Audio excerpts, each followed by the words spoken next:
Hello বন্ধুরা, এই মুহূর্তে আমি আছি সিলেট মীরাবাজার একটি বাসাতে।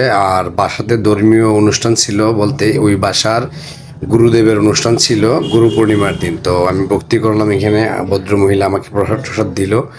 আর ওই বাসাটা খুবই সুন্দর ছিল, একদম সিলেট মীরাবাজারের রাস্তার পাশেই বাসাটা।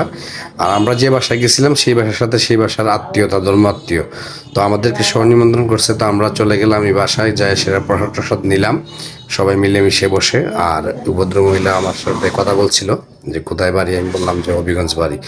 তো যাই হোক, আমরা প্রসাদ খাওয়ার জন্য বসে গেলাম, আমি এবং আমার বোন জামাই রঞ্জিত শীল এবং বাইকনা আসার সঙ্গে অনেক পিসিমা মাসিমা, অনেক দিদি ভাই আসছে অনুষ্ঠানে। তো সবাই মিলেমিশে বসছে প্রসাদ খাওয়ার জন্য। সেই মুহূর্তটা আপনাদের মধ্যে তুলে ধরলাম। যদি ভিডিওগুলো ভালো লাগে, ভিডিওগুলো একটু শেয়ার দিয়ে পাশে থাকবেন। আপনাদের একটা শেয়ারে অনেক কিছু এগিয়ে যেতে পারে। তো অনেকে আসতেছে, তো আমরা প্রসাদ নেওয়ার জন্য প্রস্তুতি চলতেছে, বসছি, আমরা প্রসাদ খাবো। এই মুহূর্তগুলো আমরা তুলে ধরলাম ভিডিওর মাধ্যমে।